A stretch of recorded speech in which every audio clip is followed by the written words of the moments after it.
So welcome to Theories of Democratic Regulation and Lawmaking in the Big Data Era.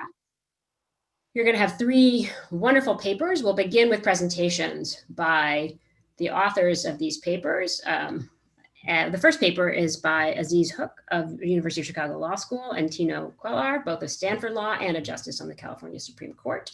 Then we'll have Julie Cohen from Georgetown, and then we'll have Kiel, Brennan-Marquez, a University of Connecticut School of Law, and Daniel Susser, Penn State University, with Daniel presenting their paper, and some commentary by Yochai Benkler from Harvard Law School.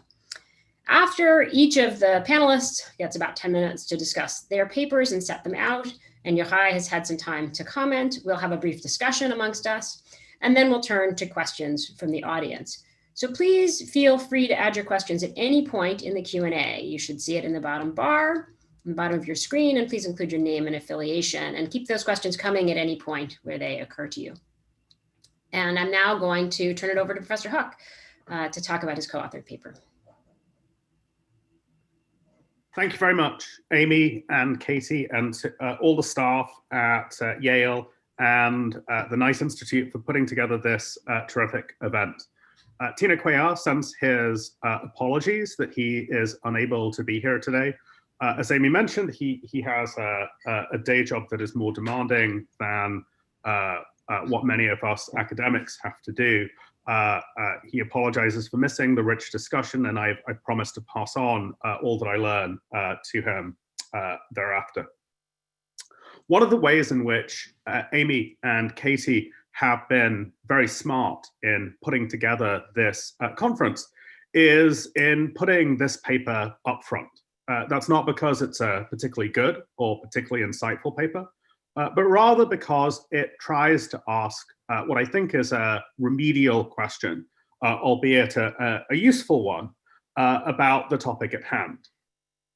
Take the key technology of machine learning or artificial intelligence. Is its democratic regulation feasible? And if the answer is yes, it's feasible, how do earlier forms of regulation, either from the private law domain of tort or contract, or alternatively from public law domains such as administrative law and constitutional law, bear upon that project? This is a question that Tino and I have been pursuing in a number of papers that we've written over the last couple of years. In one, we focus upon the political economy of the state's decisions about whether or not to adopt machine learning tools. In another one, we take seriously and examine closely the critiques that are offered by, in particular, high-profile critics of the new data economy. And our thought is to continue building on these papers in the future, using some of the analytic tools that we start to develop and set forth in this paper. This contribution, however, is an exercise in ground clearing. It comprises a set of rather disparate observations about what the democratic regulation of machine learning will look like. For the purposes of our discussion, let me pull out four, although they don't comprise all that's in the paper. And I'm going to skip over, in particular, the paper's effort to define artificial intelligence or machine learning as a term for regulation. We think that that presents some difficulties. It's not clear that working through those difficulties in this context, though, is the most profitable use of our time. Let me set out, though, the four things that I think are useful. First, we align ourselves with those who believe that the democratic regulation of AI is feasible, and focus on the questions of how and through what institutions it will occur. That is, we position ourselves against critics such as Shoshana Zuboff and Bernard Harcourt, who either sideline or implicitly reject the project of democratic regulation. Second, rather than focusing upon the technical specifications of a particular predictive instrument, we think that it is most useful to examine the way in which instruments are entangled in particular institutional, social, and cultural contexts in order to identify and evaluate their downstream consequences. In plain English, we think it is better to look at what we call AI systems rather than instruments in isolation. This inquiry is necessarily socio-technical in its nature. It demands attention not just to the choices that are embedded in code, but to the range and nature of affordances and interactions embodied in the interface and the physical and cultural environment in which a tool is implemented. And we try to illustrate that through a number of examples from both the private and the public sphere. We offer in the paper a number of reasons for focusing upon systems rather than tools. Let me pick out just two. To begin with, the adverse implications of predictive instruments are often a function of the way that they interact with existing systems of subordination and exploitation. Miss the context and you miss these consequences. Second, a larger context of analysis supplies a wider array of potential pressure points for government regulation to intervene. Third point that we would make. The literature on the democratic regulation of AI suggests that there are two kinds of hurdles that this project faces. One is what we call ontological. This is the idea that AI systems in operation undermine or are inconsistent with some very basic assumptions about democratic agency and autonomy. The second set of objections or the second set of hurdles are institutional in their nature. This is the idea that the present institutional capacity or political economy of regulation, whether at the state or federal level in the United States, is inconsistent or incommensurate to the challenge of regulating AI. We argue in the paper that the ontological barriers to the democratic regulation of AI are surmountable, and that the institutional barriers are in fact where attention is warranted. We would therefore urge particular attention to questions of federalism, dynamics of public choice, and interactions between different forms of ex-ante, ex-post regulation, rather than attention to the more abstract questions of autonomy and a normative choice.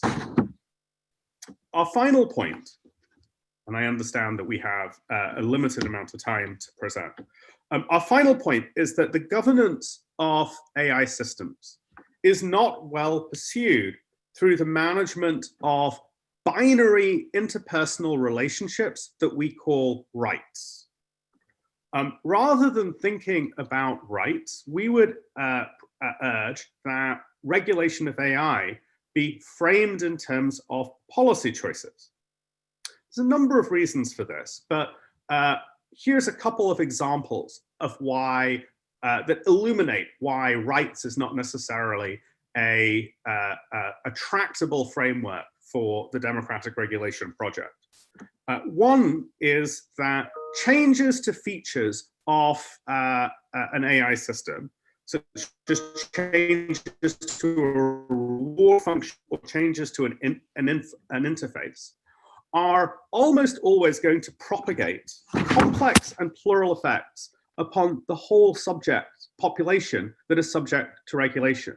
For example, in earlier work that I have done on the use of algorithms in the bail context, I've emphasized that efforts to reduce the rate of false negatives are often mathematically certain to increase the rate of false positives. That is, minimizing one sort of error leads to increases in other sorts of error. It is therefore implausible to isolate one pair of actors in the system for distinctive treatment. Rather, the effects of an AI system are best thought of as spread out across an aggregation, right? The entire population, that is, who experience the classification, and its consequences. At the margin, the size of those effects will also depend upon the prior institutional and policy landscape in which an AI system is adopted. All this makes the binary framework of rights an inapt tool for grappling with the moral and technical problems of democratic regulation of AI. We are therefore best off focusing on policies and institutions as the relevant units of analysis. We conclude the paper very briefly by offering what are no more than sketches of how the democratic regulation of AI could play out with respect to platform moderation in the social media context and the regulation of data that's gathered by portable medical devices. Our stress here, and this is the point upon which I will conclude, is upon the convergences and continuities rather than the divergences with earlier forms of regulation, such as tort, administrative law, and constitutional lawmaking. Thank you very much, and I look forward to the rest of the conversation. Thanks so much. Next, we will have Julie Cohen of Georgetown Law School. Great. Thank you for having me. It's lovely to be in this virtual gathering. So my point of entry into this conversation was the quite astonishing number of bills that are now pending before Congress that purport to offer us a way forward on the data privacy and data protection issues specifically. They aren't all the same, but in aggregate, there are a lot of them, and people are sort of patting themselves on the back and saying, oh, we're moving forward and we're getting closer to consensus. Brookings put out a big report this summer saying, we're getting close. There are just a few issues on which there are gaps. And I am here to say that I am not nearly able to share that optimism, because in aggregate, what we're doing is sort of reaching back for legacy institutions that are not going to be able to solve the particular problems that now confront us. And there are sort of three different lenses to take on the problem of legacy institutions in this context. So number one, and picking up on some of the things that Aziz was just saying, and that I've written quite a lot about already, is the notion that that individual atomistic rights will be a mechanism to get traction on large-scale abuses of data and of data processing technologies and practices. In Europe, this would be called fundamental rights. As the rights are sort of iterated in the bills in Congress now, it's much more reflective of an American way of thinking about the problem, in which even if we don't call them property rights, we think about user rights the way that we think about property rights, on a deep, deep conceptual level. So the idea is that that in aggregate, the sort of hydraulic pressure of users exercising their notice and consent rights, and maybe a few other rights, like rights to transparency, will exert a disciplining effect on this market behavior. And the debt that is owed to thinking about property rights is the tradition of seeing that that atomistically exercise control operating in aggregate as sufficient and the opposite of top-down governance, and better than top-down governance because it leaves room for supposed innovation. It doesn't even work in the property context. It's been demonstrably inadequate as a way of regulating, for example, large-scale communal land use problems.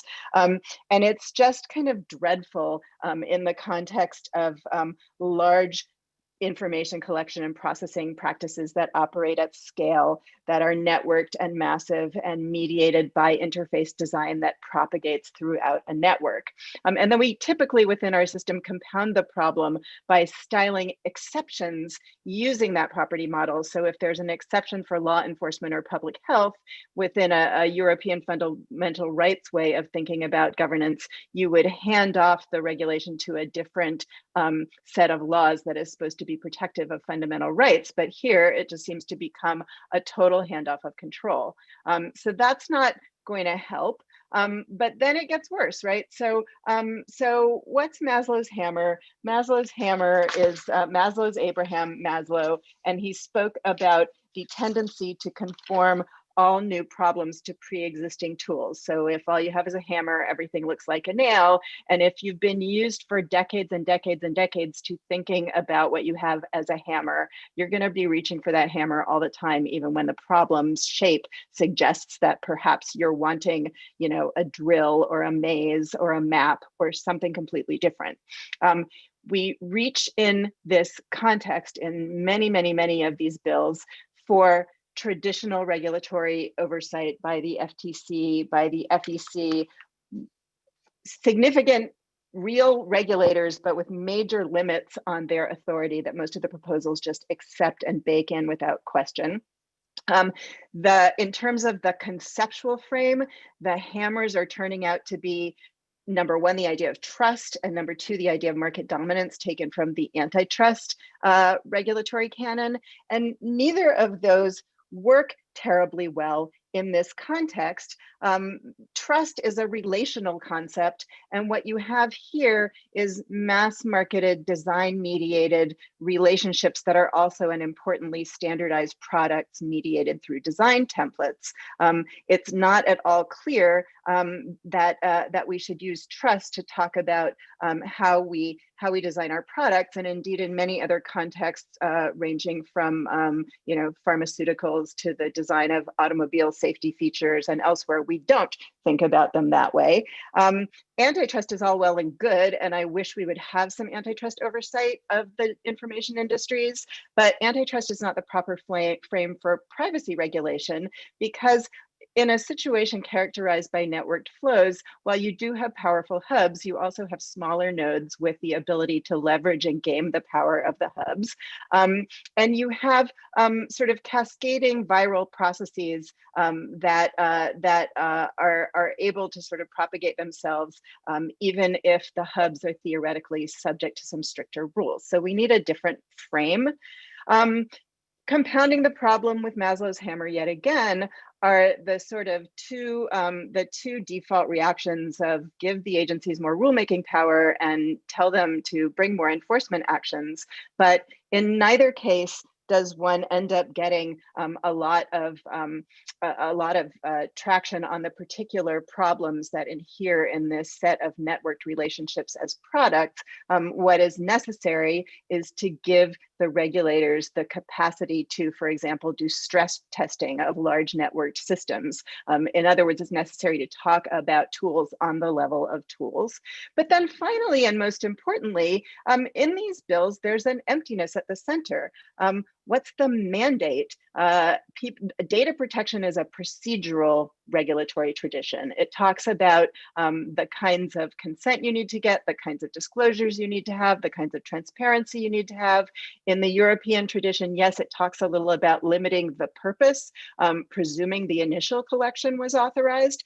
But in the tradition of, for example, product safety regulation or environmental regulation, to name just two, or pharmaceutical regulation, there wouldn't be an emptiness at the center. There would be definite public mandates, you know, whether it's parts per million of chemicals or you know, stress tolerances for seatbelts and airbags. And there's not been enough thinking, and there desperately needs to be, about what you put at the center. What is the public mandate that is going to be the fulcrum point from which to leverage regulatory authority?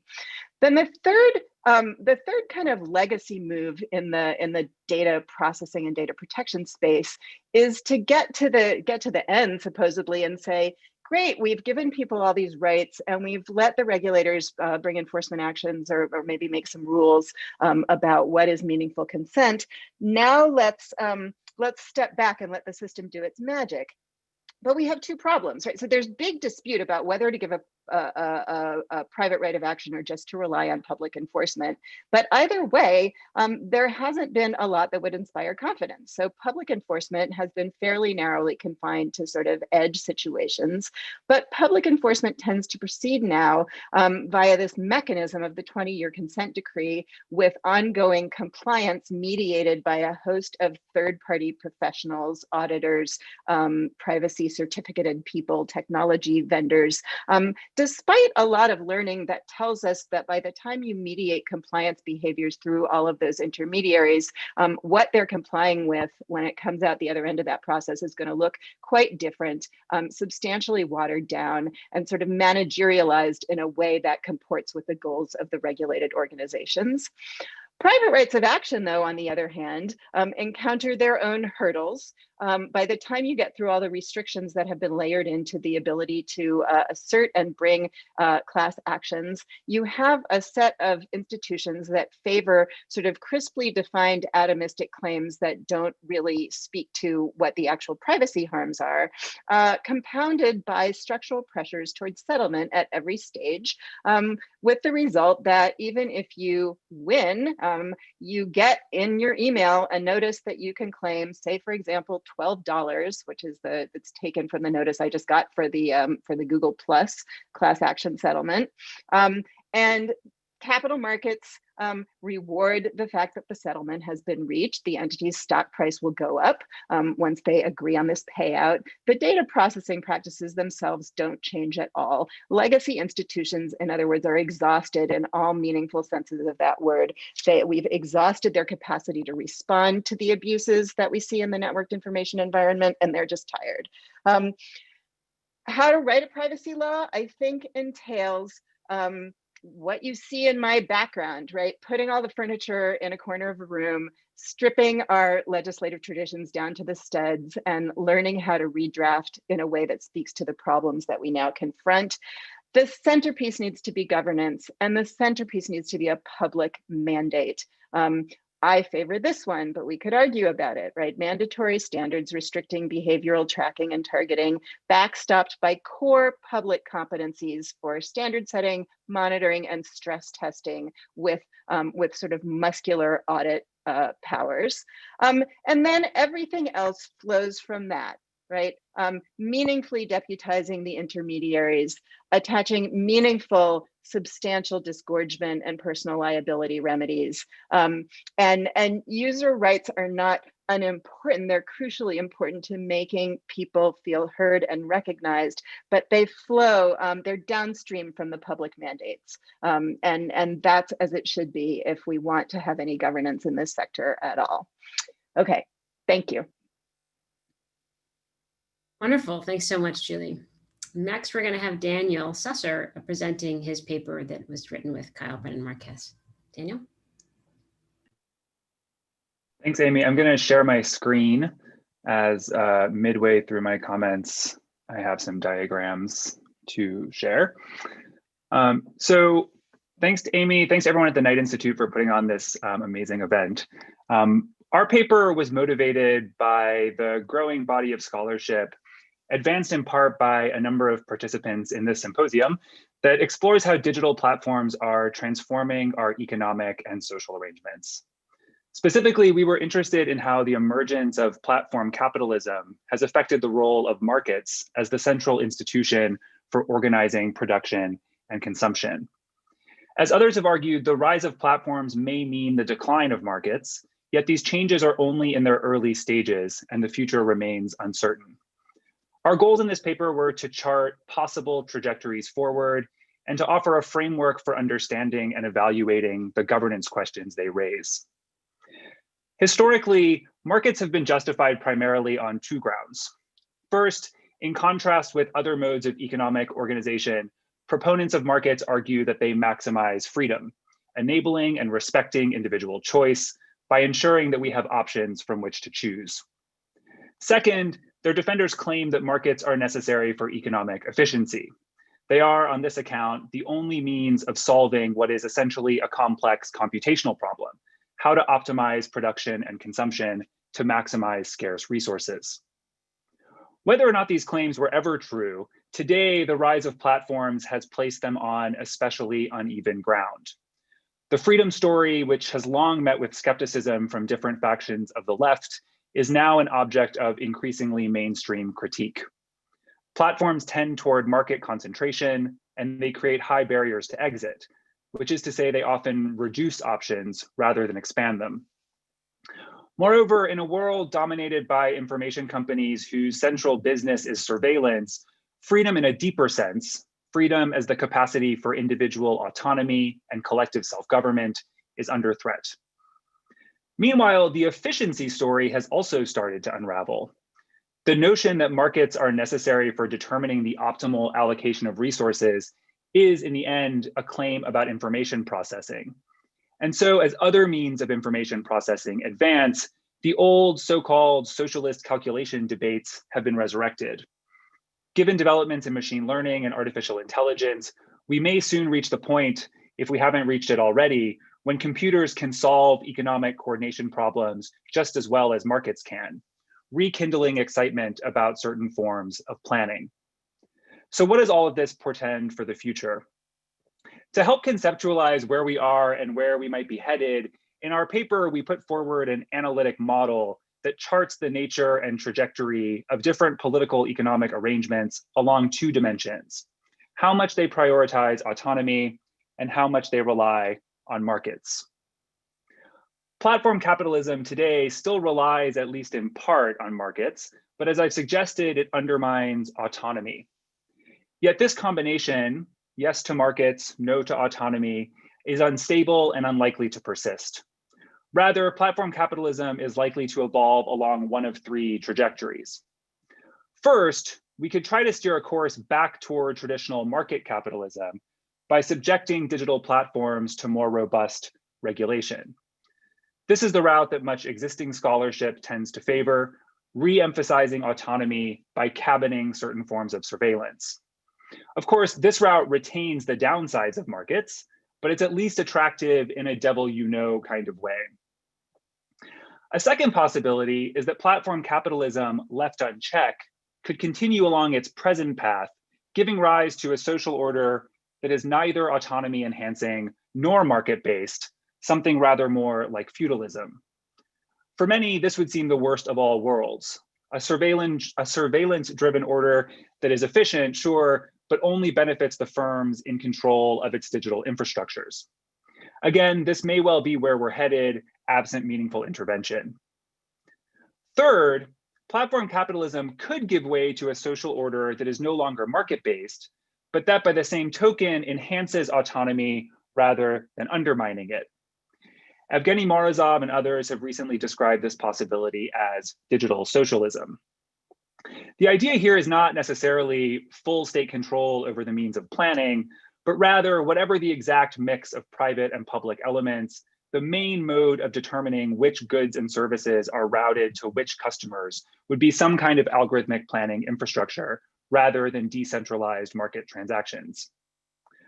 One conclusion we reach in the paper is that the most difficult obstacle to achieving this trajectory, digital socialism, is not actually computational, but social. The truly hard problem is not, technically speaking, how to devise a functional planning system. Rather, it's how to get people to furnish such a system with the information it needs without either market transactions or extreme surveillance. Attention to this problem is especially important, we argue, because it suggests that efforts to realize digital socialism run the risk in practice of bringing about platform feudalism instead, since absent the appropriate governance structures, the surveillance algorithmic planning requires could easily run amok. A second upshot of our analysis, which is connected with the first, is that it brings to light a virtue of markets underemphasized by market capitalism's traditional defenders. Namely, markets may be an important tool for protecting privacy. Unlike platforms which capture and consolidate personal information, markets distribute and anonymize it, coordinating economic activity via prices. Which is to say, the obstacle to digital socialism that emerges from the absence of markets turns out not to be a problem of efficiency, but rather a problem of privacy and autonomy. So markets are, in a sense, both more and less valuable than we thought.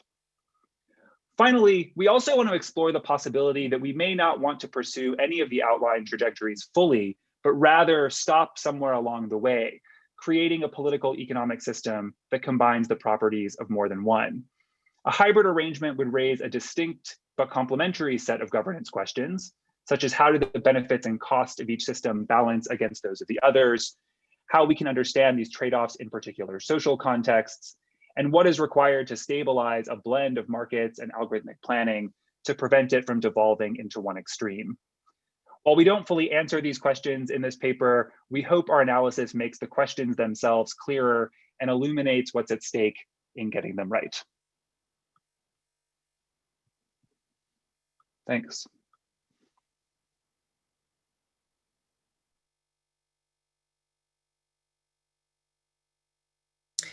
All right, now we will have some comments from Yochai Benkler. Okay, I could spend an hour on each of these papers, so I'm going to not do that. Instead, what I want to do is emphasize two major points of convergence between the three papers and one major source of divergence that I think is critical for us to understand. The first point of convergence. We can't talk about AI as a technology. We need to talk about AI as a socio-technical system. And Julie has been working within the science, technology, and society framework for a quarter of a century.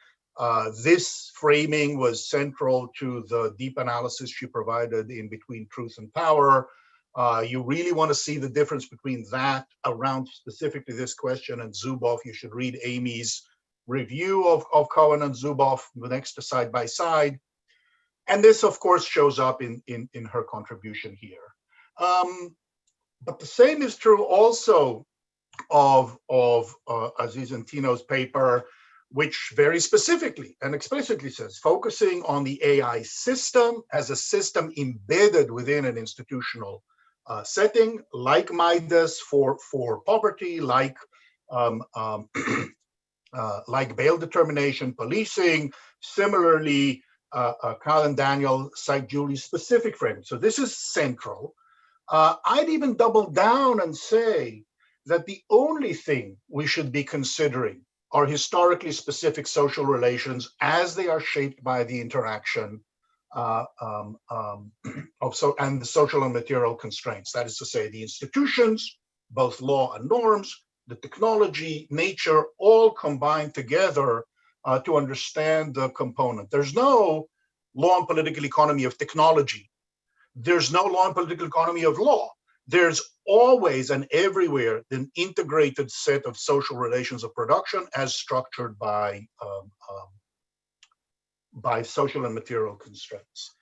That does leave me the question that I think we should be talking about, I'd love to talk about in the debate, is how important is technology standalone? So the claims about disinformation. Well, the research I've done in the last 5 years makes me think that technology is not the source of the shock. The source of the shock is the collapse of neoliberalism and the deep, deep loss of trust in institutions, including in particular media institutions, science, and academia that come from a large-scale population of tens, sometimes hundreds of millions of people who've been consistently screwed by an oligarchic extraction movement and now don't trust anyone. And so they become very easy for far-right politicians to shift them towards identity politics. This is, as Walter Benjamin said in 1936, fascism attempts to organize the newly created proletarian masses without affecting the property structure which the masses strive to eliminate. It gives them identity instead of the property relations they need. This is not a new story. It is not technologically driven. It is fundamentally about the collapse of neoliberalism. So when you look at Midas, for example, in Aziz and Hook's paper, and Tino's paper, what do you see? What you see is a sustained effort, part of a broad sustained effort to make economic life more insecure for the masses so that they cannot resist exploitative new models of production that have emerged in the last 40 years and that they sell their work cheaper. That's what's there. The technology is just an excuse. So that's a major question I want to ask. The second point of convergence between the papers is this critical point about rights is not the way to look at it.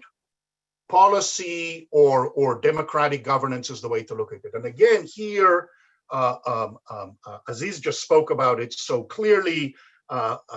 Julie focused specifically on property thinking and the way in which was so central to her work ever since Lochnerization of cyberspace, but certainly in Between Truth and Power, the central role of the ways in which where's property and where's common was central to the construction of the power of the platforms.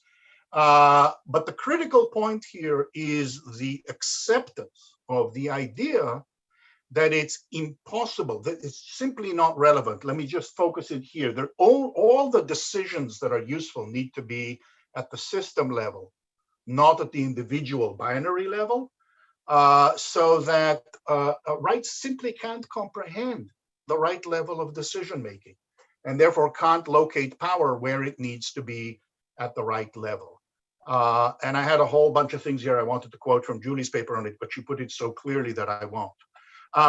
Curiously, and I'd love to talk about this, Daniel and Kyle's paper is the one that ironically is the most individualist of all of these, in the sense of imagining welfare as the aggregation of private preferences and eliciting information about that as the primary problem, which is an incredibly individualistic way. Whereas in democracy, what we think of is, in socialism and democracy, what we think of is, how do we come together to talk to each other about we cooperatively and coordinate need, and who needs more and how, not just a matter of aggregating individual preferences in some mechanism other than prices. But let's talk about that later. I can't emphasize how big a deal it is for the present debate to emphasize the difference between rights versus law.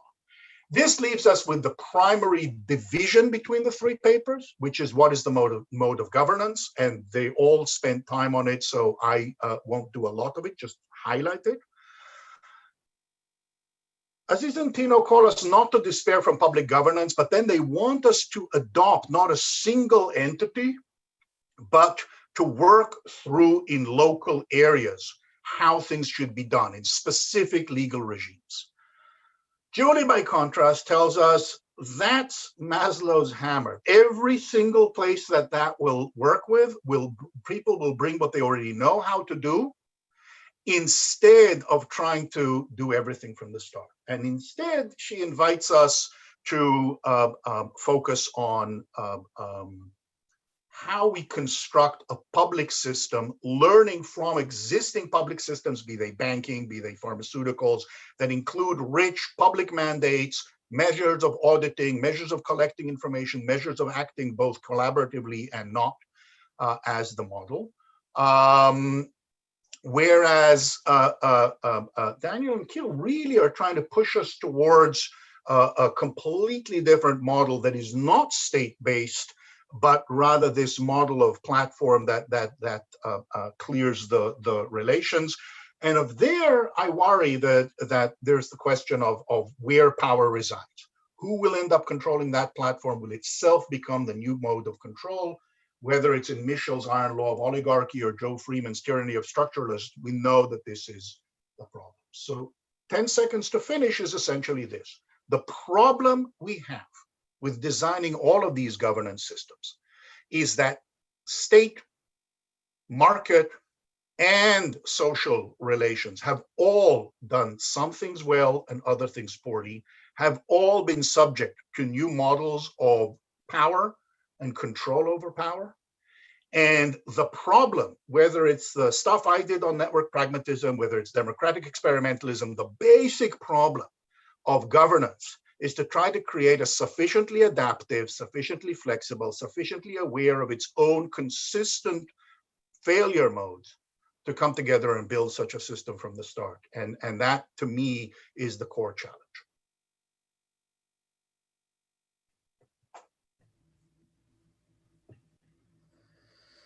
Wonderful. Well, we've had an incredible set of ideas already set onto the table. So I wanted to invite us into a couple of conversation questions before we turn to the questions from the audience. And again, wanted to encourage those folks out there in the audience to please put your questions in the Q&A.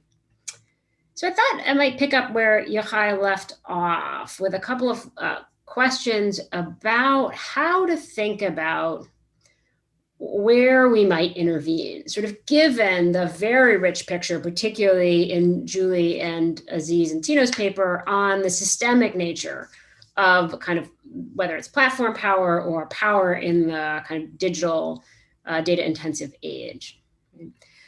So how do we get purchase on that system? And I think both of you make these interestingly kind of resonant points about the limit of focusing on individual actors, individual rights, individual actions, right? Individual abilities to bring cases in court, ideas of individual consent. And you see a big role for regulators. And that makes a lot of sense, right? In the sense that we now see, thinking about Daniel and Kyle's paper, the power of network effects, the kind of concentration of power in this context. You would think that, in fact, a market economy that tended toward concentration, that tended toward very strong network effects, is going to need a lot of regulation in the dimension of privacy, but in all kinds of other dimensions too, right? And we actually see empirically, which none of you have touched upon, but I think is actually very much part of the work that you're doing more broadly, growing evidence of market power throughout our economy, right? As well as over us as individuals when we log on to whatever intermediary we're using to buy our Amazon products or to talk to our friends, right? But if regulation is going to be the key domain, and of course, Julie, you have a lot to say in the paper about the kinds of regulation you might be thinking we might want to prefer. I think we might want to get more into that, but even at a threshold level, sort of, I think the first question that people are going to have about regulation as a modality is, how do regulators get information? How do they understand the complex institutional context in which they're working? And also at the same time, how do we ensure that they are in fact truly accountable to public purposes? So I think there's a debate about this going on. Some of it's within administrative law circles, some of it's within policy circles, of course, right? So there are people like Chuck Sable who say, the world is getting increasingly complex, and what we have to do as regulators now is bring them into closer cooperation with private parties. And we have to really integrate them because that'll help us solve the information problem. It seems to me, though, that one obvious rejoinder to this is it doesn't help solve the accountability problem. And anyway, is all the information that you need, this is in some ways a question posed by Daniel and Kyle's paper, in the hands of particular private entities, or might there be other ways to think about what information you need to make democratic decisions? Does it just come from these private entities? So are you thinking about, and I guess I want to just throw this first to Aziz and Julie, do you think there need to be fundamental changes to our regulatory state and capacities? Or are there positive examples that you want to call upon, maybe from history? Julie, you mentioned banking regulation, that might suggest to us that we actually already know how to regulate, even in very complex environments, and keep these kind of, and work at a more systematic level. And so these concerns are overblown. You might even within that also want to add in, where does the level of, where does regulation happen better, state, federal? What about the international? Which is really a second question, but I invite you to riff on that if that's of interest to you in your own thinking. So maybe I'll call first on Aziz. Thanks, Amy. I think that's a terrific question, and thanks, Yochai, for your very, very thought-provoking reflections, which I will pass on to Tino and we'll chew on. I think the way that I would frame Amy's question is in positive rather than normative terms. I think of the problem of regulatory quality in terms of a technology as a kind of exogenous shock that hits a set of regulatory apparatus at a distinct and historically specific moment in time. At that historical moment in time, regulatory structures can vary along a number of important margins. They can vary along their technical capacity. They can vary along the quality of the democracy or the democratic structures in which they're embedded. And they can vary along the nature of the state building project that they're oriented toward. So when machine learning and artificial technologies hit the United States, they did so in a period or at a moment at which the United States, the state itself at both the national and the state level, was 20 or 30 years into a hollowing out project that began in the mid-1970s, in which the quality of democracy was increasingly threadbare and under strain, and in which the general orientation of the state was toward a form of neoliberalism, a form of encasement that we see playing out in the First Amendment doctrine that Amy in particular has written about. If you think about the same exogenous shock hitting the Chinese state, all three of those margins look very, very different. So I would not think about the problem of regulatory design or direction in the abstract. I would think about it as a set of pragmatic problems that arise out of a historically and institutionally situated encounter between new technological possibilities and what we have on the ground. In the United States, my view is that the capacity or the opportunities are probably greater than at the state level than they are at the federal level, in particular because of the last 4 years of accelerated hollowing out. But you know, and here maybe I'll pass it over to Julie and end with something of a provocation to her, or an invitation to disagree, perhaps.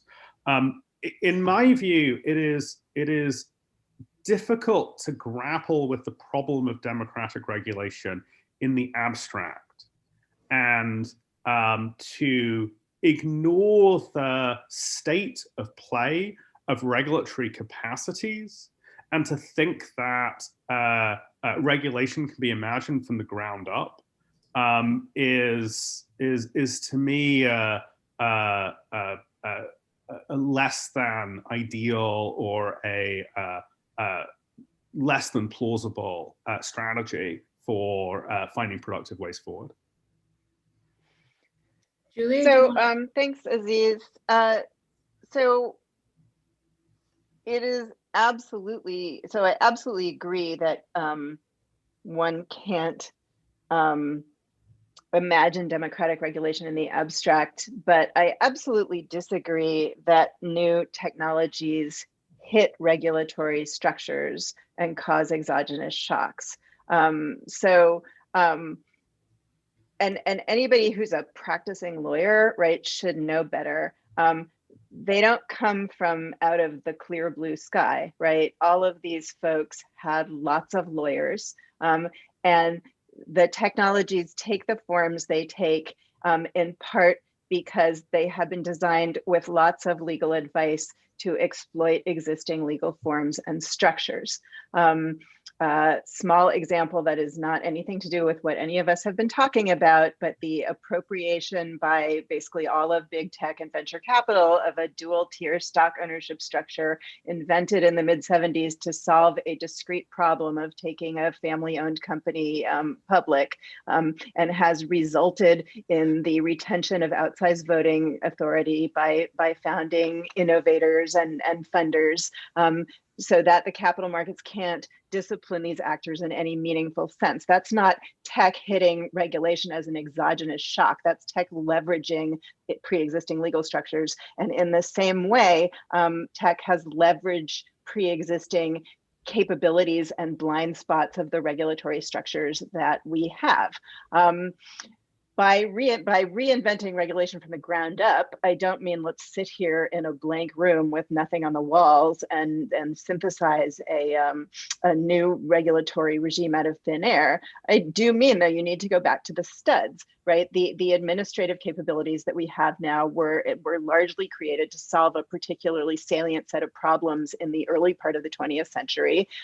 They did okay. They were sort of co-opted and partially compromised. But as we move into the farther and farther into the domain of informationalized network processes, you need to think about new competencies that regulators require. And that's not an abstract exercise. That's bringing technologists into the room when you create create an APA 2.0 or whatever it is, bringing bank regulators into the room and understanding both what what they've learned to do and where they've failed, and understanding how you do standard setting and benchmarking and stress testing and things like that for systems that traffic in human personal information. That is not an abstract exercise, but it is an exercise that needs to be informed by the processes as they look now, not by anybody's pre-existing conception of how it is you do economic or democratic regulation, right? Democratic regulation is regulation that's accountable to the people whom the regulation is supposed to serve, and that is meaningfully equipped to get traction over that which it is supposed to be regulating. So I think, I mean, you're very wonderfully kind of setting out, I think, the embeddedness and the kind of structural nature of the problem, right? And so I guess that I keep wanting to ask you questions sort of about where to intervene, in part because your papers all have, I think, theories, some maybe more elaborate than others, about the better and worse places to intervene. And so I'm going to ask you another question, which is about something that actually isn't in any of the papers, which is, and I'm curious about whether it's something you've thought about, does it belong in the conversation at all, which is about interventions at the level of ownership. So one way to think about regulating private activity, which is a lot of what you've been describing, is in fact to regulate the level of ownership. And of course, as lawyers, we can deconstruct the property term, and maybe that's what you're going to do in response to my question. But I think there are coherent ways to say some approaches, which we haven't discussed, would work on the level of ownership. Let's say, for example, Uber wants to come into the city of Barcelona, but the city of Barcelona says, if you want to come in, any data that you gather about our traffic patterns in our city has to be given to the city, and the city can therefore use it for public planning and public purposes. Or any data that you gather. Now, this might not, of course, be opposed to the idea of regulatory restrictions on data gathering and so forth, although it might be in some tension with it.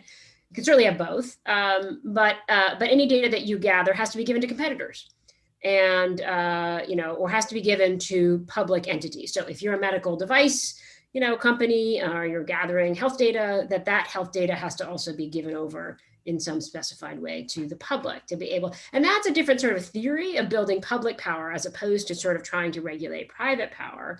And other people have, of course, made many proposals over the years for public ownership of at least certain layers of our technological infrastructure. I'm thinking some about Yochai's work about public broadcast spectrum and infrastructure for the internet.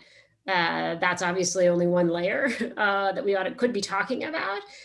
If we come back to the public sphere, the public ownership of the town square has been quite important in the history of the town square over time. So I wonder, and maybe if maybe I'll start first with Julie and then come back to Aziz and Daniel and Kyle, if you wanted to weigh in on this. How do you think about any role in your account for either kind of changes in the structure of private ownership or a sort of certain kinds of interventions at the level of public ownership? Okay, so I'll start. It's a really interesting question, and thank you for putting it into the mix, because ownership is in many places in that question, right? So of course there's and ownership, when you circle back to the regulatory problem and you run into someone's asserted trade secrets, right, or someone's asserted private store of data, you're confronting ownership in that context as well. It's a similar question, right? So if I understand you correctly, and I could be misunderstanding you, you're proposing that we sort of set up public ownership in, as a meaningful counterweight to that assertion of private ownership. And I guess that's a thing that we could do, but I'm sort of wanting to resist the entire frame, right? I think that there could be obligations of public access and accountability that flow from the desirability of that state of affairs as a policy matter, and that the urge that we do sometimes get to reach for public ownership as the solution, I'm not sure that gets us to a better place, right? We need to learn how to talk about the obligation obligations of public access and accountability as meaningful limits on private assertions of ownership over these storehouses of data as a policy problem in its own right. So that would be my personal preference as a way to approach this particular kind of problem. And just like one other little thing, that this back and forth over whose data it is, the users or the companies, you can go and drill down into the bills, and this is one of the reasons the first iteration of the California law hasn't worked.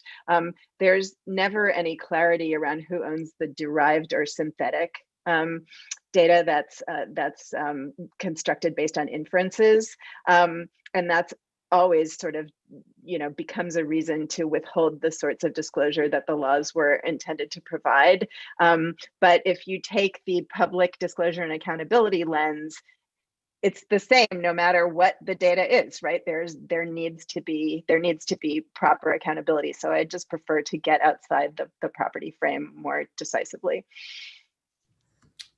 Fair enough. Aziz, did you want to weigh in on this one, or we have lots of questions too? So if sure, let me say something briefly, because this is something I've been thinking about in part because I was recently asked to teach property, which meant that I was reading cases that I hadn't looked at for 20 odd years, and one of the ideas that was sparked out of that was whether there were property doctrines that, or forms of property that are usefully transplanted from the historical context into the modern day context, or the context that we're discussing.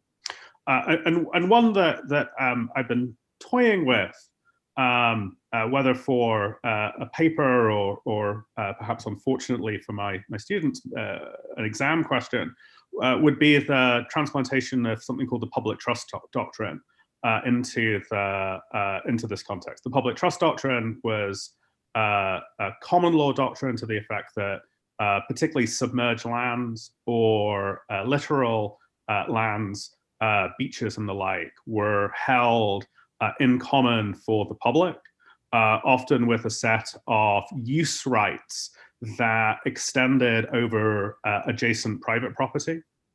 Whether and how the public trust doctrine, which a couple of people have written about, although not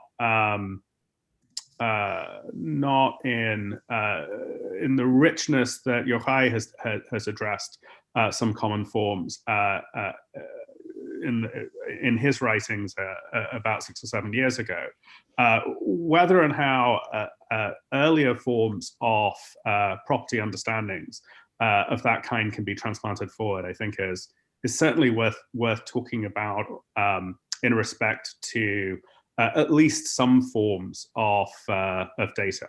The Lyft or Uber example, Amy, that you gave might be a nice example of an application where public trust doctrine actually makes a good deal of sense. And I'd add there that the value of that kind of a doctrinal framework is that it allows us to ask the kinds of questions that Julie wants to ask in terms of use rights, in terms of unbundling of different kinds of property interests, in a way that's actually pretty familiar to lawyers. But I should say all of that is very tentative and maybe deserving of no more than 5 minutes of noodling in a 1L class.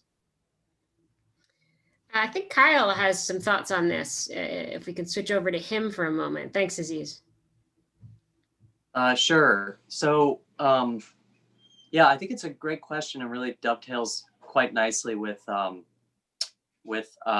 the problem as Yochai set it up in his commentary. Thank you for that, by the way, Yochai. That was great, about sort of the rights model versus the systemic, or sort of which perspective we're taking. It does seem to me that I find no reason to object in principle to the reconfiguration of ownership sort of structures and concepts as a way of making headway on either of the two problems that Daniel and I are kind of playing around with in this project, i.e. the autonomy issue or the kind of allocative planning issue. On the autonomy side, I mean, I think the question is sort of, or at least the way I would think about it is, I don't think there's a sort of a priori reason, maybe I disagree here with Julie, I'm not sure, to sort of be skeptical of the property frame and ownership as a way of trying to sort of enhance autonomy or restore certain kinds of autonomy relative to the status quo platform capitalist world. But then the question, would be sort of how to do it. And I think there is room for a fair amount of creativity. I think, for instance, with a non-rivalrous good like information, of course, you can have kind of a multiplicity of potential uses and of parties that are empowered to dispose of property in parallel in different ways or dispose of information in different ways.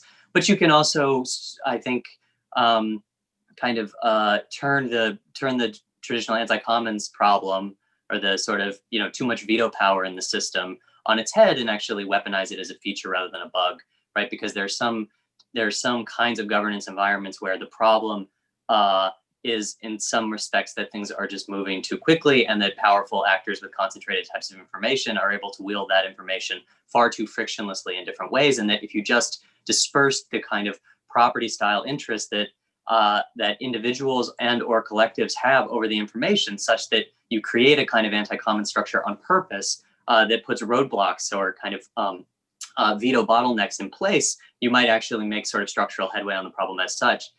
So that's sort of on the autonomy dimension. And then on the planning dimension or the allocative dimension for us, I think it's interesting to think about the role that ownership kind of mechanisms or property concepts would play here. I mean, I do think the fundamental problem, as Daniel nicely put it in the presentation, is the social one of how to get people, whether individuals or firms or organizations, to supply on a continued sort of dynamic basis, accurate and useful information back to whatever the planning infrastructure is. And so my instincts actually run Hayekian on this point. I mean, I think in the sense that in the 20th century context in which he was writing, it made a good deal of sense to talk about markets as essentially an information technology that was able to perform that function.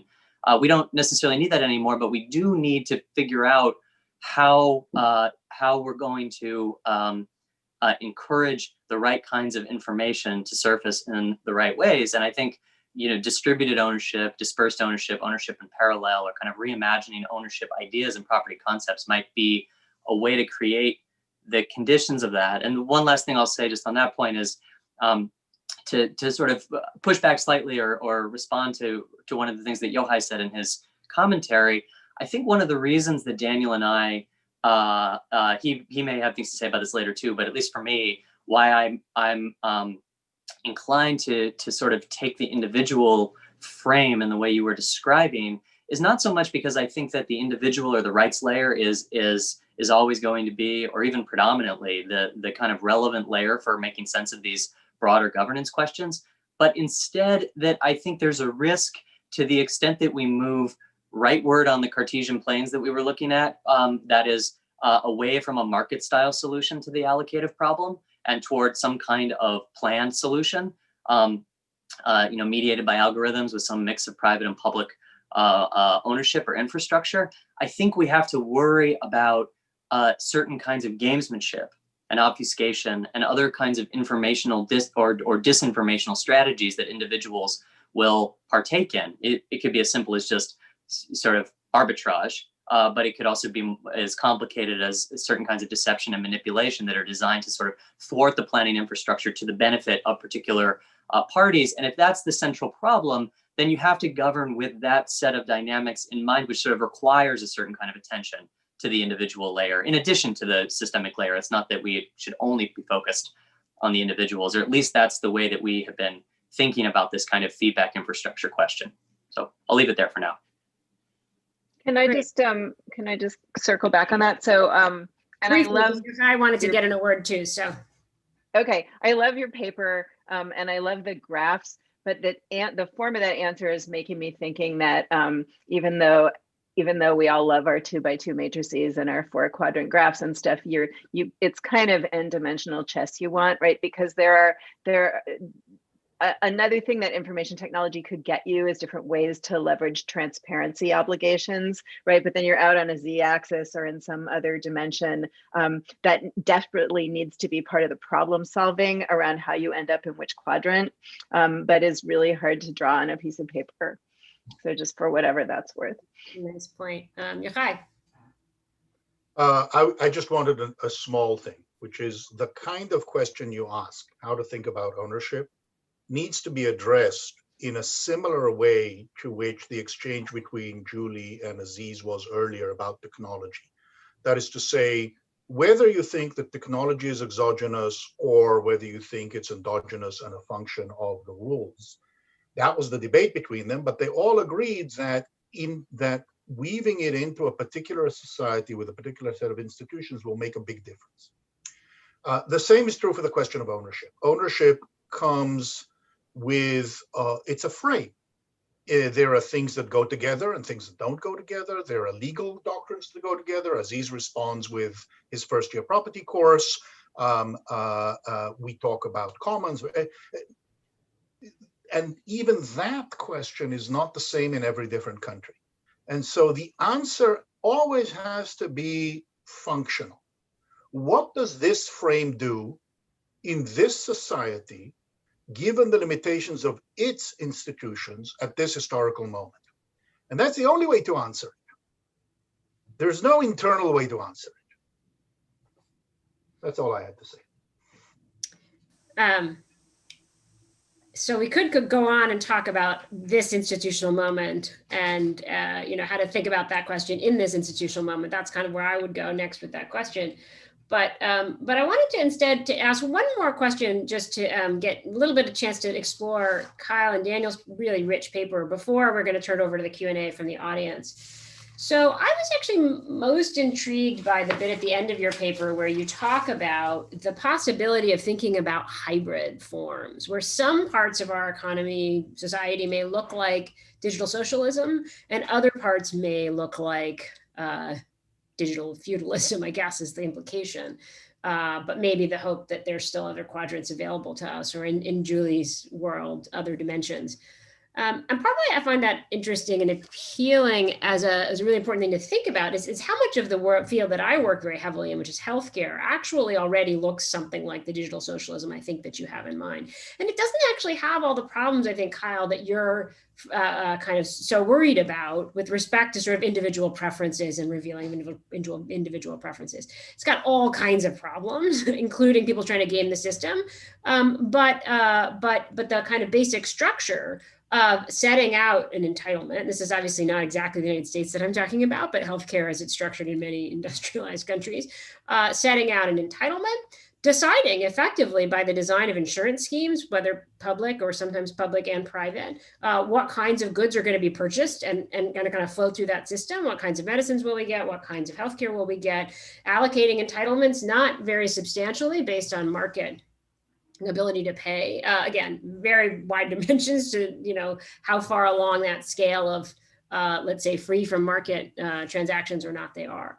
But I guess, and you don't actually, I don't think have very much. I think this is actually the best paradigm case for something like your, we will naturally move towards something like a kind of non-market relationship. But part of what's also at stake there, I think, and what I don't find anywhere in your paper, and this goes to the framing of the paper, as Yochai said, very individualist, is that a lot of what goes on in a space like healthcare is not individual priority setting, it's actually collective priority setting. It's we want, we have to establish a set of rules about what we're willing to pay for as a society, and we do, and we don't talk a lot about it, but, if we decide to pay more for end-of-life care, then we're prioritizing, in some sense, the lives of people towards the end of their lives. If we decide more to invest in public health infrastructure or other forms of neighborhood infrastructure, let's say, those are all choices that we make. But we can't make those individually in any coherent sense and talk about planning, right? And so I think, I guess I'm curious where a kind of public priority setting fits in your thinking about a kind of these dimensions that we might move into in the future. And I don't know, I guess one of you just unmute yourselves and you decide who's going to speak. I can say something about that. I think that's a really, really helpful setup. I think the healthcare example is a great example of an area in the economy where we might be willing to, even someone who's skeptical of planning might be willing to abide it. I think so this is where I think maybe the normative questions become somewhat easier and the practical implementation questions are very difficult. In my view, when I'm thinking about the sort of mixed option at the end, I think exactly like examples like healthcare or housing or other areas where we think that the distribution of goods might be a function of entitlements, of people's rights to certain access to certain kinds of goods, rather than something that they should be able to access as a function of their place in the market. I think what our paper sort of brings to light about that question that's useful is that by displacing the efficiency question and raising the autonomy question, I think what we get to ask is, someone sort of adopting the normal framing of thinking through this question might say, well, the problem with sort of socializing healthcare is that you don't end up with an efficient infrastructure. And I think what our paper sort of helps bring to light is that actually the efficiency question isn't the central one. Maybe algorithmic planning infrastructures could allocate resources in healthcare just as efficiently or even more efficiently as a market.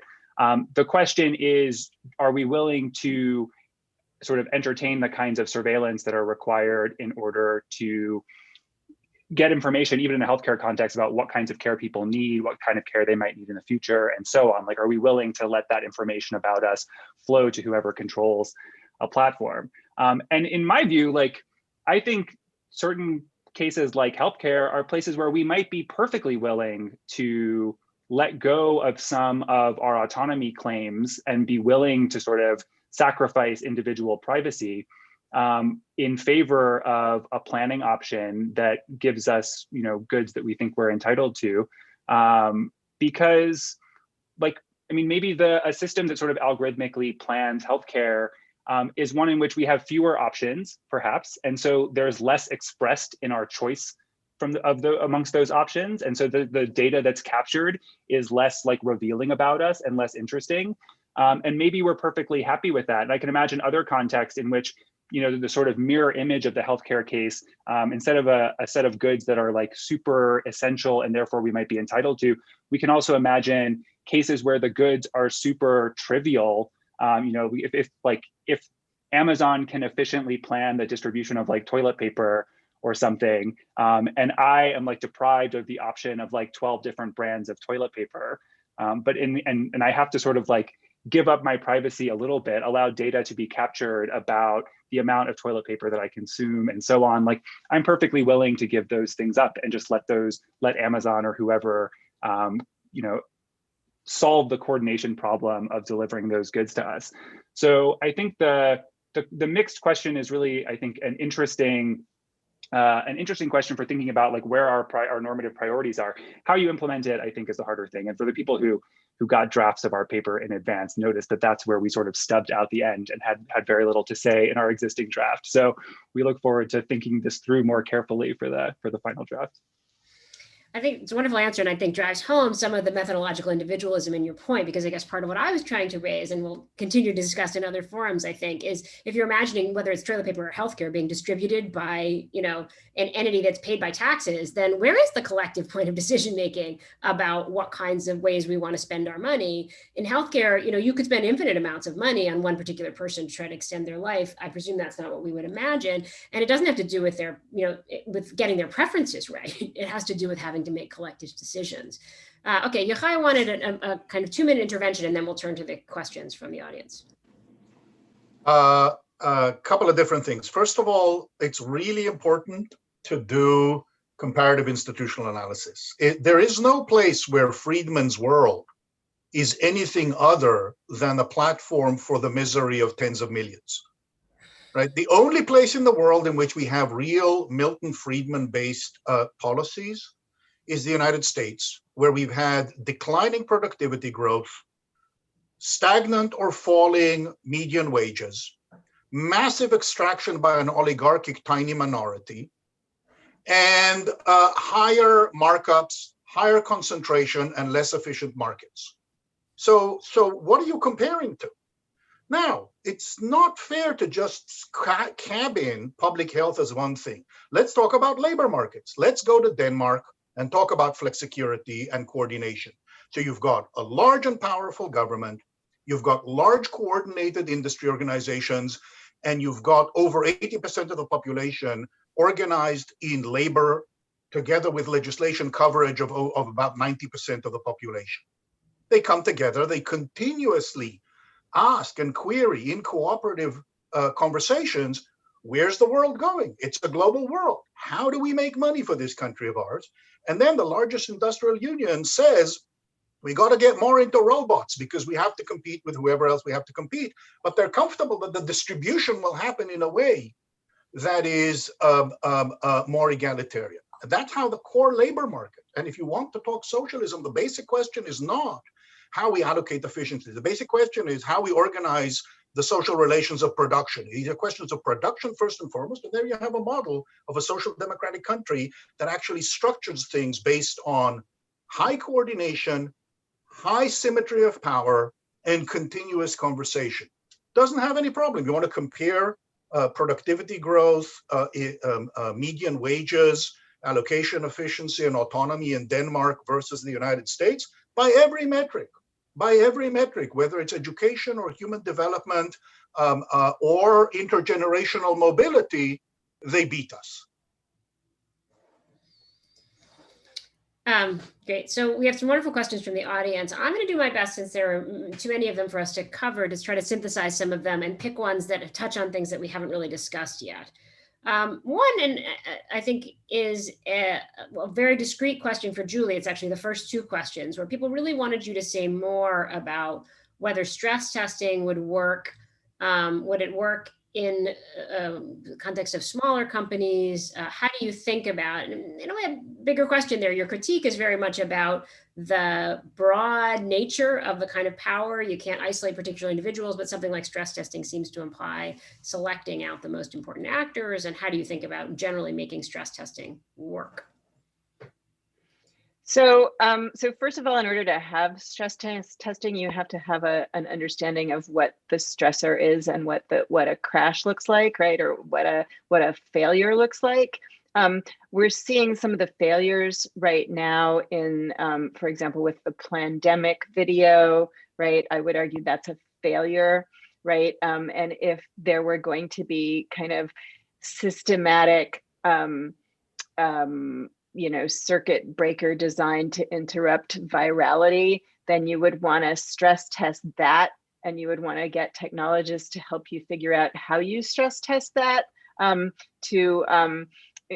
which would be asking questions about whatever the circuit breakers are, how you game them, right, and how you can sort of get around them to get the system to tip virally anyway. And that's just one example. Right. So it's not simply picking up whatever, exists in finance and porting it over. It's asking what are the failure modes that need to be corrected for, right? The kind of auto feeding news feed technology, I would argue, is another kind of failure, right? As someone who has literally sat there with my then pre-teenage son and watched his, YouTube auto feed try to send him in a particular political direction because he watched a thing or two. You need to kind of gather data. You need to figure out ways of interrupting that, and then ways of kind of insulating that from being gamed or circumvented and tipping into failure anyway. And at this point, we need to have the technical folks in the conversation, because I can't tell you precisely what that looks like, but that's kind of a high level functional specification. Super. We have a question from Dante de la Pava about what the right level of regulator is. And this comes back to something which people didn't have a chance to address earlier. But how do you think about the difference between state and federal regulators? Aziz, you might want to weigh in first on this, since you've got some particular mention of state regulators in your paper. But I do want at this point also to invite you to come back to the question of whether international regulation has to be part of the story. Yeah, I'm sorry, did Yochai want to go first? No, go ahead, Aziz. Yeah, there's no ideal or optimal regulatory actor here. The capacity of the national level seems to me limited at the moment. Obviously, the configuration that emerges from the election a month from now might alter that. But I would repose more faith in the medium term at both the state and the international level. In part because at the international level, we have an actor, the European Commission, that is reasonably technically sophisticated and seemingly interested in the promotion of public regarding values, democratic values in this domain. At the state level, we have, as Danielle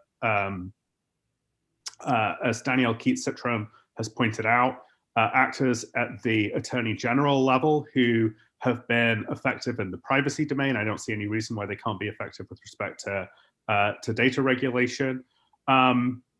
Predicting, though, which of these levels is, or which of these regulatory actors is most effective, I think is extremely difficult. It very much depends upon contingent political events in the larger democratic sphere that are at best hard to predict. Do others want to weigh in on that question, or should we move on to on down the list? I can. Oh, go ahead, Julie. I mean, the question is just, by that question, you mean international actors? Well, versus I think there's domestic like Aziz spoke to the state, federal, but yes, if you have thoughts on the international and its role in this, it'd be useful. I think the ones I have are still being formed, even though I wrote a bunch about that too. But given that we are dealing with sort of incipient, or not even incipient, right, large-scale socio-technical formulations that are transnational, right, and global, it is really important not to imagine that the universe of thinking about state versus federal captures what will be effective as a way of governing these new formations. But then you get into kind of a giant can of worms about how international institutions regulate in a way that gives them teeth. And so rather than just chew up all the rest of the time talking about that, which is a very interesting problem, I just want to flag it.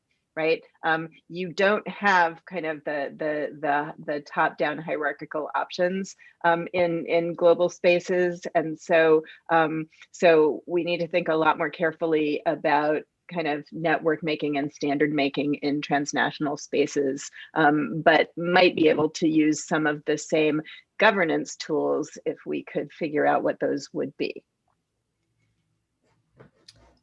Great. So I think I'm going to jump down now to a question from Judith Rauhofer from the University of Edinburgh. And this is going to bring us back to, I think, start off with Kyle or Daniel. Kyle talked about autonomy enhancing and autonomy undermining systems. How do you define autonomy in this context? In fact, it's actually a legitimate question for everybody who I think has some perhaps investment or interest in that term. How do you define autonomy? Is it just the individual's freedom to do as you please that would arguably be affected by any form of regulation?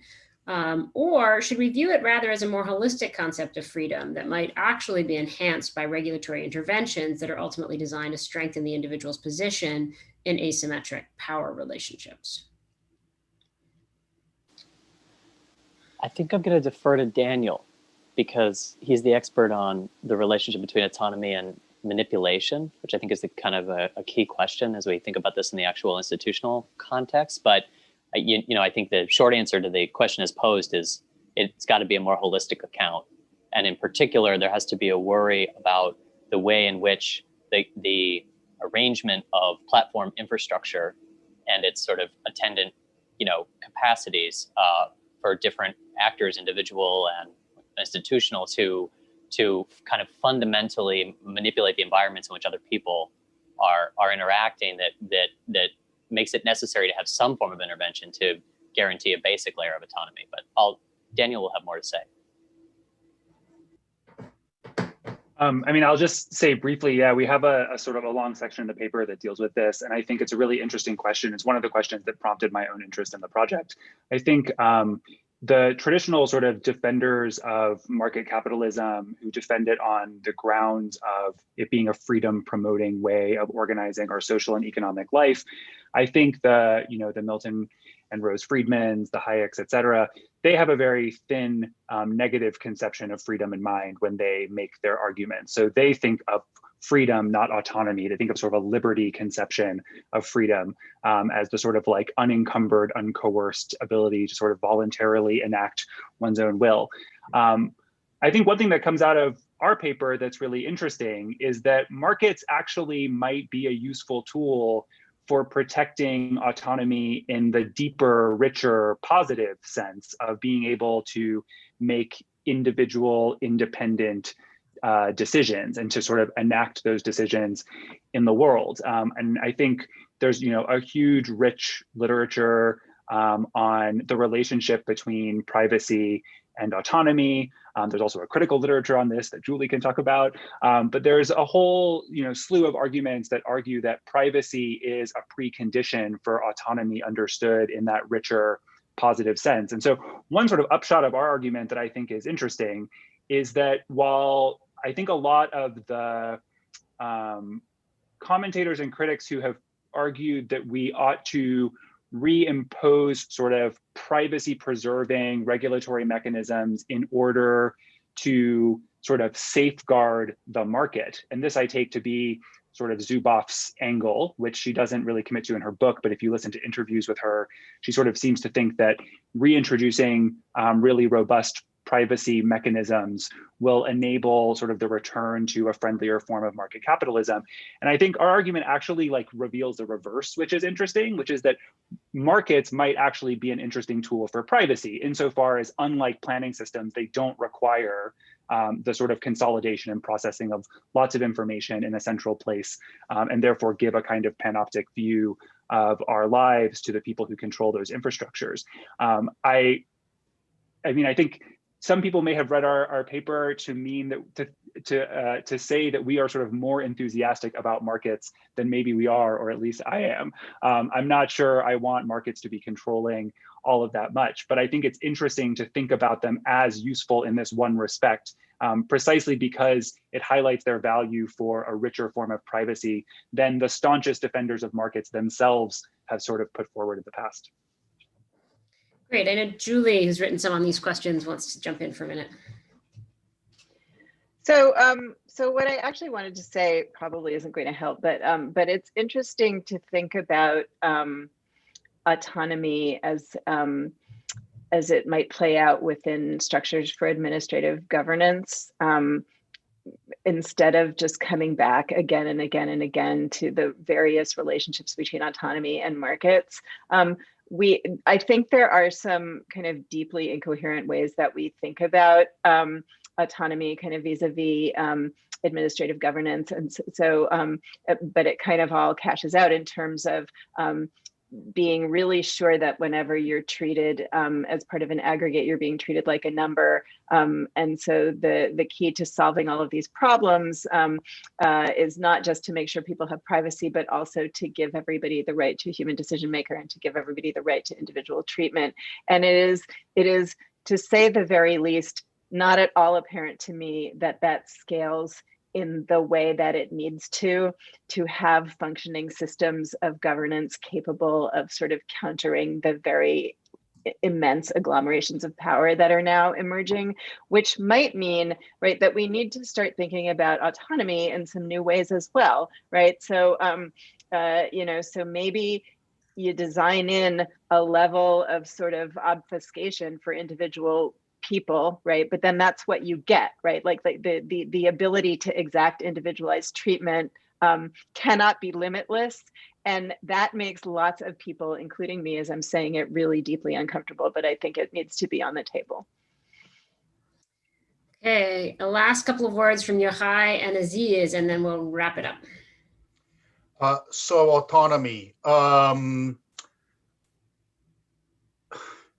Galusha Grow, the first Republican Speaker of the House when he was arguing for homesteading in 1852 as a way of giving people a foundation to live an autonomous life, said, talk not of free agency to him whose only freedom is to choose his own method to die. Autonomy that is a freedom from is autonomy for those who have.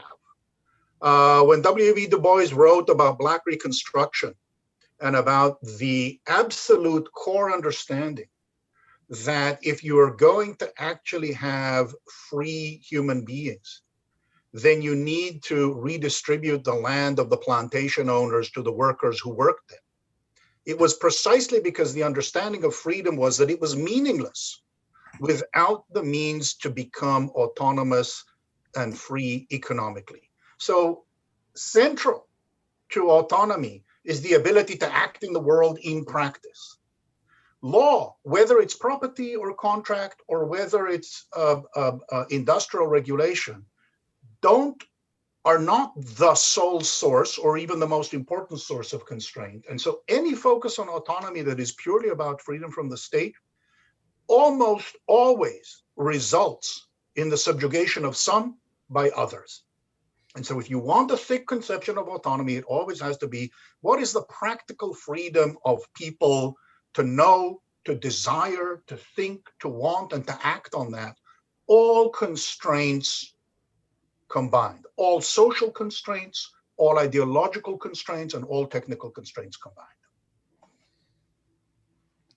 Okay, wonderful. Aziz, you're going to have the last word, and then I'll just say a moment of closing. Two small points and then an egregious plug for the LPE project. The two small points are Daniel's comments bring to mind the claim made by Mill that there are some kinds of autonomy or some exercise of autonomy that are intrinsically better than others. That Bentham, that is, was wrong when he said that pushbin is the same as poetry. And I find myself on the same side as Bentham here. And in terms of being skeptical of any extrinsic perspective from which one can make judgments about whether certain forms of, or certain choices about forms of being in or out of the market, more or less commercialized, are per se better or worse than others. There's a kind of paternalism and a kind of condescension, I think, that Daniel didn't express, but that is at risk there. The second source of skepticism that I have about the concept of autonomy is it leaps off from the point that Yochai just made, and leaps off from his comments earlier on too, that even under conditions in which individuals are supplied with material and economic means to exercise or that enable a rich and meaningful life, even if they have, sense capabilities and more. We know from recent and distant experience that they are, as individuals and collectives, capable of making morally flawed, even deeply evil choices. And it seems to me too quick to say that if one has, even if one thinks that the kind of economic arrangements that Yochai described as socialism are desirable, and I'm on board with him on that point, that they will necessarily lead to forms of autonomy that are also desirable. I think, therefore, that notions of autonomy are less useful than attention to questions about structural forms of exertion of power that produce marginalization, domination, and exploitation of the sort that are at the heart of Amy's LP&E project. Certainly, I think an attention to autonomy, in the absence of attention to structures of power and mechanisms for the reproduction of hierarchies, is deeply dangerous. Well, we've ended in a quite a powerful place, and really want to thank those in the audience for wonderful questions. We didn't get to all of them, I'm afraid, but we did actually cover quite a lot of the ground that you were asking about. And thanks so much to the panelists for both wonderful papers and really thoughtful responses, and to Yochai for your inimitable commentary and thoughts along the way. We have another panel coming. Fortunately, we have a Zoom break, but at 2:30 on this same link, we will be back discussing another wonderful set of papers about elections, the census, and democracy in the context of voting and big data in that context. So please join us at 2:30, and I will very much join me, please, in applauding our wonderful panelists, and thanks so much for joining.